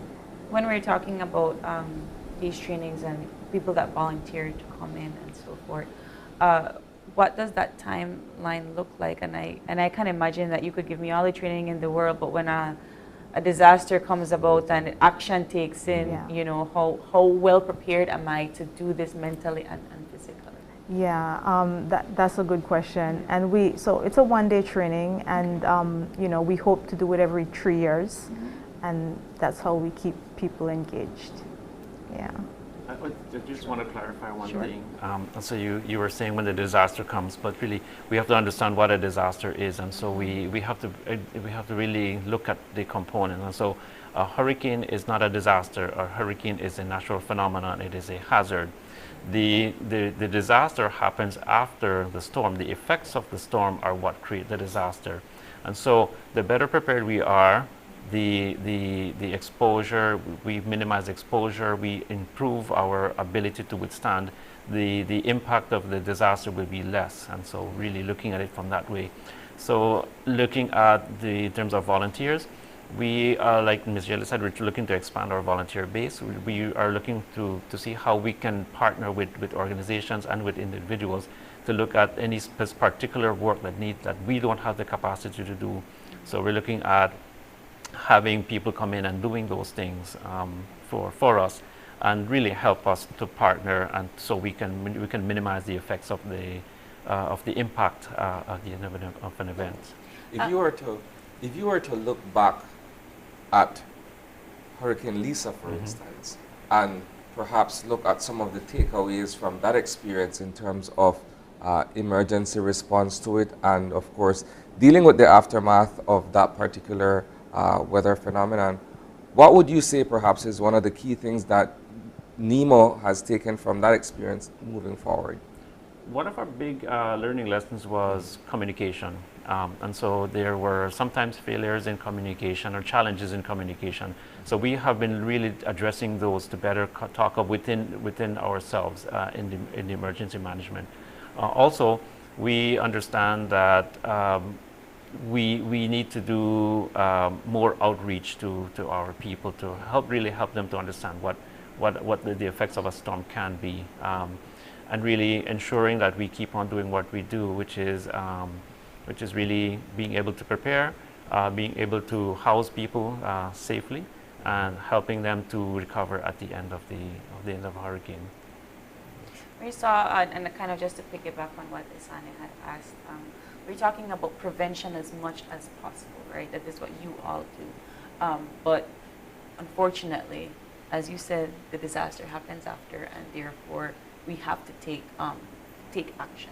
So based on what happened with Lisa last year, how has NEMO restructured themselves to take on the aftermaths of the hurricane and the disaster? You all had to be out there, you had to collaborate with all of these different stakeholders in order to get the city up and running as quickly as possible. So what are we doing differently this time around? Really what we're doing is more of what we did for last year, which is more collaboration and really strengthening our relationships with our partners. It's important because NEMO as an organization cannot do all of the jobs ourselves. It's just not possible for us to do it. But we saw partnerships with between sister cities. So Orange Walk assisted in Belize City. So it's really strengthening those partnerships and really looking to forge new partnerships with others. But really, what we were doing is a lot. You'll see a lot more of that, more collaboration with our partner agencies, the Red Cross, with the UN agencies, and even within towns, we will continue to do that within those. We cannot do it ourselves. We need partnerships. We need assistance from as many bodies, as many people as possible. We're talking preventative measures for a longer period of time, particularly education campaigns on where your house is built, or how to build a safe structure and so forth. Do these types of campaigns fall under NEMO? Yes. Yeah, it does. Under the Ministry of MIDH, one of the things we're trying to push is safer building. Safer building, and that includes where you build your roof. It's a big approach. So with MIDH, we're collaborating on more training for safer building, because Belizeans, sometimes we build in unsafe places, and then that becomes an issue for NEMO. Yes, when we have to assist. What is the strength of the partnership between NEMO and the National Meteorological Service, in terms of the fact that whenever there's a weather system that threatens the country, there has to be this coordination between both bodies to be able to properly inform the public? The National Met Service is our major partner. The National Met Service is the authority on meteorological information for Belize. So we work closely, we work hand in hand with the National Met Service to prepare the government and to prepare people. So we rely on them for our information. So they are our primary source, and we will do all we can to really ensure that it continues that partnership. So they are our sister organization. They are very important to us. Yes. And with the Red Cross, because I know that after the storm, there's all of this relief effort that takes place to try to, return the storm-ravaged area to a sense of normalcy. What is the strength of that relationship? The Red Cross continues to be one of our most important partners. We have a good working relationship with them, and we will pursue that in the future to have a better relationship. They have a lot to provide, and we really want to make sure that we maximize our partnership with them to really get help to affected populations as quickly as possible. And I one more time, I really wanted to ask about not just the trainings, but the campaigns. I know you said that you're going into schools and trying to educate the younger children? What do these campaigns look like? So it's something that we're embarking on, Mhm. and we have a Facebook page, and we're trying to push out certain images that will reach out to kids. We're thinking about forums within and symposiums within the universities, tertiary level. So it's something that we're talking about. Currently, we are visiting schools, but school has closed. But this is something that we're looking for in the future. Yeah. I know that one of the conversations surrounding this particular hurricane season is that we're going through an El Nino year, and we talk about it here on the show and in the news. But can you please provide us with a direct definition of what that means for us and what that means for climate change as well in our region? In terms of El Nino, the El Nino phenomenon is, as you would have spoken to the National Met Service, is saying that there is going to be warmer, drier air in the Caribbean, which will steer hurricanes away from us to an extent.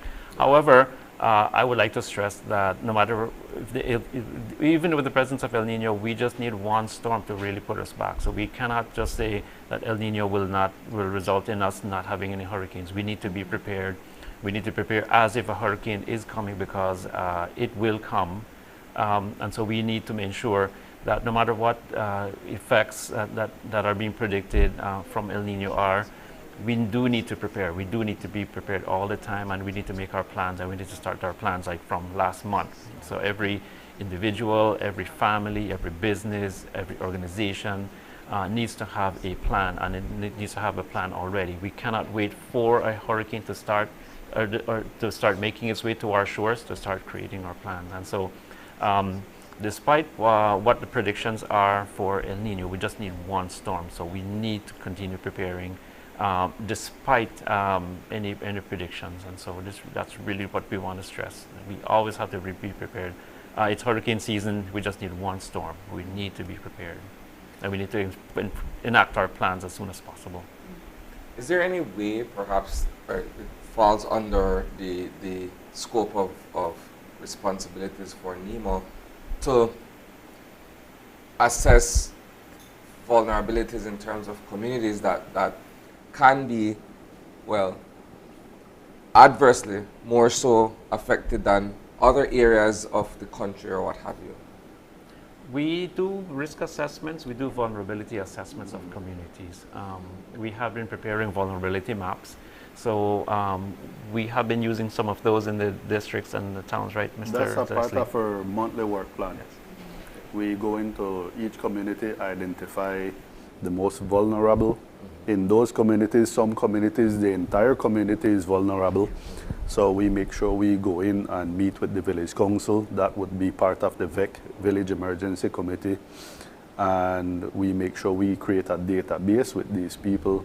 So, and that then gets feeds up to the operations officer and the NEMO HQ in general. How are we educating at-risk communities to, if they are not able to move? You know, we have certain places that are very much connected to that family home, and they will refuse to come out of or evacuate from these areas. So how do we educate them? How do we assist them in these types of situations?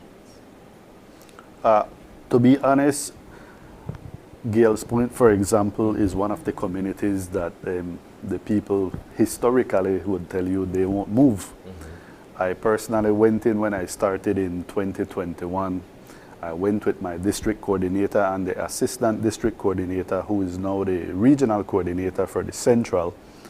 And we went in and we spoke to the heads of families, and we pretty much approached it more as a public relations. We encouraged them that it would not be good for us to come in here to clean up bodies. Yeah. And it is best that if NEMO, not if, but when NEMO says or encourages, because there's not a law that people have to mandatory evacuate. So we encourage them, look, we will provide transport. You will go to a shelter. We encourage you to bring in your supplies, but remember, you're not going to just be left at the shelter on your own without supplies. NEMA will provide supplies. And we have so far had good results from that approach, because some of the people, they feel like, oh, NEMA come in and we don't just want to tell we what to do. We don't want to demand that we do this or demand that we do. We talk to them on their level and try to understand why they have that mentality and figure out how to overcome that on a community to community basis, because Belize is a small country, but believe it or not, you go into each community, there's a local culture and mentality and milieu in that community. So we try to adapt to each community that we go in. That's interesting. No, I asked the you put it that way, question. Yeah, you asked the question because there is a particular lifestyle. If you are living on the Keys, there is a lifestyle. I'm not going to move unless the fisherman tell me I should move, right? And so it kind of it ties into your work and what you all have to do to handle these personalities. My final question is, once let's say that the natural phenomenon comes in and persons are moved into these shelters, there has been reports on there are not enough beds, the management is this, the structure needs to be a little bit more organized once we get to the shelter. How are we training persons to be able to assist in these kinds of situations? Yeah, you mean as in the shelter management? The shelter management. Yeah, so we're going by the standard operating procedure. Okay. So once you get there, there should be a team that has the first aid kit, has the supplies ready. So it should be standard across the board, and this is what we're training on. If you go to manage a shelter, these are what you should be expecting, and if you're not getting it, then this is what you should do. Yeah. And where can we find the contacts for our district coordinators, our shelters, and so forth? You can find those on the NEMO website. On our website, yeah. And on our Facebook page. Yeah. Right. nemo.org.bz, and our Facebook page is NEMO Belize. Yes. And the contact sheet, it is refreshed, it is renewed. All of the right, and I get one contact with just plain thing the entire time, right? Somebody's going to answer. And if you do not get a hold of the districts, then we have a hotline, and our hotline is 936. It's very efficient network. All calls are recorded, so safe to say that your issue will be resolved. Wonderful. Yeah. Thank you all so much for coming in. Final words for our viewers this morning. Our final word is make sure you have your plan, make sure you know where you will be, make sure you pack enough things. You need to bring 3 days supply when you come to a shelter, and make sure that you know what will happen. So plan is important. Thank you all so much for coming in this morning. I am sure that you will be back because, again, we are in the midst of hurricane season. We have to keep talking about hurricane preparedness. Yes. Thank you all so much for coming in this morning. And with that, we are going to take our final break for the day. Stay with us. We'll be right back for wrap-up.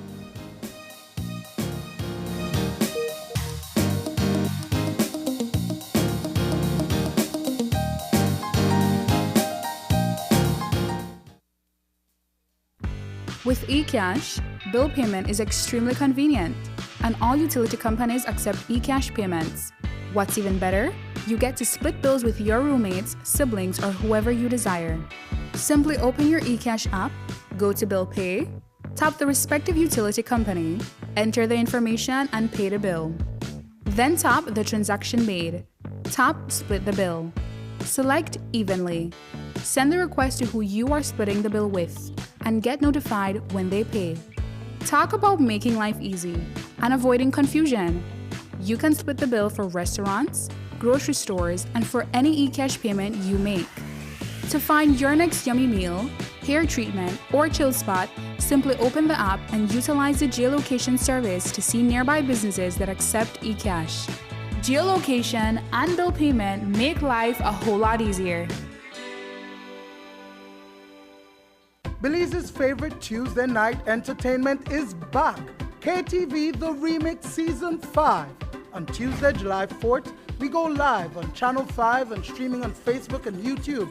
But what better way to enjoy KTV than to be seated at the Bliss? Come out and win fabulous prizes and a chance to compete in our KTV challenges. Tickets are available at Channel 5 on Coney Drive or at 88th Store on Central American Boulevard in Belize City for only $3 for children and $5 for adults.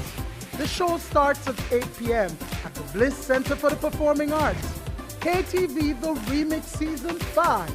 It's going to be fun, exciting, and live only on Channel 5.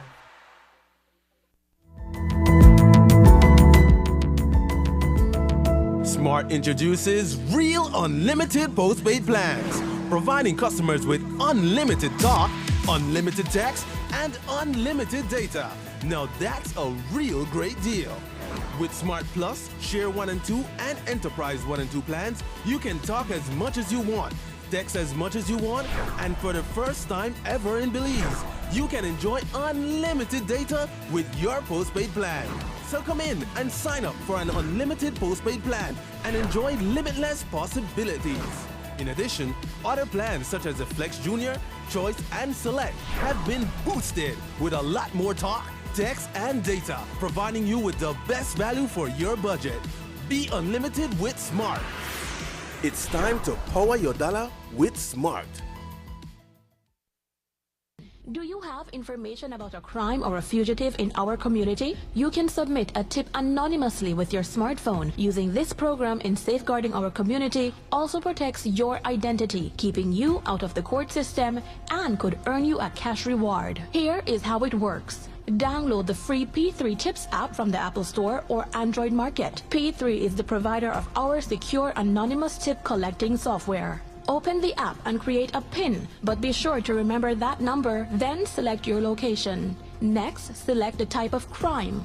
When submitting a tip, be as specific as possible. If you have a picture, video, or audio that will help officers, you can upload them from your phone. Information leading to an arrest can earn you a cash reward of up to $1,000.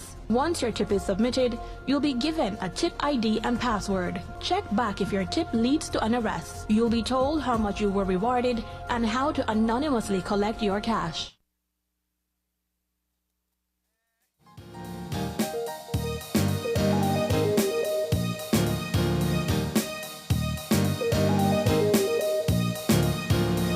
And we are back, wrapping up this morning show.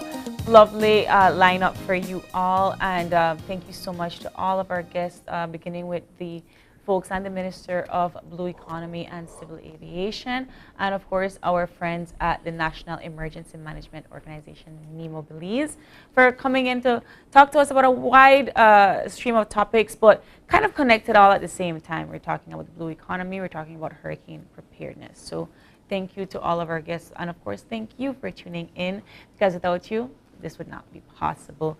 And before we wrap up our show for this morning, we have our eye opener taken from dailyom.com to provide you with some motivation this morning.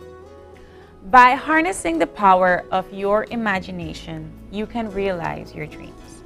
The law of attraction is surprisingly simple. Like attracts like. It becomes a bit more complicated when it comes to training our minds to think in ways that will bring what we desire into our lives. The term self-fulfilling prophecy describes the same law. This well-known term explains that we create the circumstances our mind dwells upon, whether positive or negative. So our goal is to practice consistent presence of mind to make sure our thoughts are always directed toward the positive and what we want to create. Just like with any skill, the law of attraction must be practiced. If we must decide what makes us feel abundant and use our imagination to create the feeling. It isn't enough to just want something. You must use the power of your thoughts to attract it. A series of choices is what brings us everything in our lives right now, every moment. When we know the direction in which we want our choices to take us, it is that we have placed an order with the universe. We can then await its arrival with joyful anticipation. If we find ways to experience our dreams right now, We make creating joy a treasure hunt in which the seeking is just as much fun as the finding. Completely agree with this eye-opener, Isane. I think that in order for you to remain positive, you have to manifest positivity. So realize your dreams today and try your best to take this with you with a grain of salt as well. Manifest that good things are going to come for you. You want that promotion, manifest that, think about it, work hard for it. If you want, your kids to do well in school, if you want to pass your test, if you want to be able to have all of these great things come your way, work for it, yes, but also think that the positive thoughts so that it will come true. And as we wrap up our show for this morning, it is July the 3rd, and we have a birthday shout out, and we want to say a happy birthday to Lucia Cruz from your husband and children. Happy birthday, Lucia, from all of us here at Open Your Eyes on Channel 5. We hope you have a wonderful birthday today. And if you have a birthday shout out or just a question or comment, you can always drop us a line right here at oye@channel5belize.com.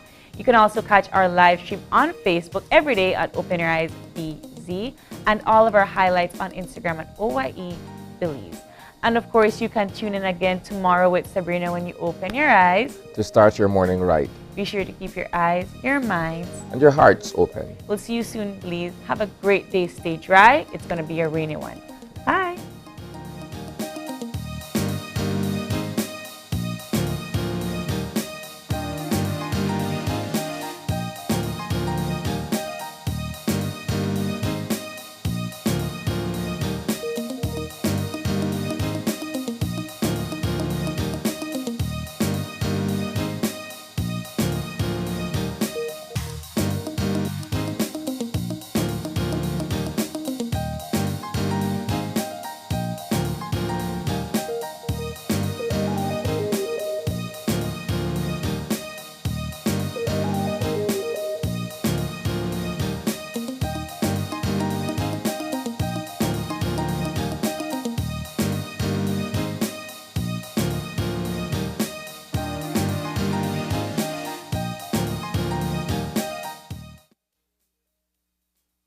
Open Your Eyes was brought to you by the Belize Bank.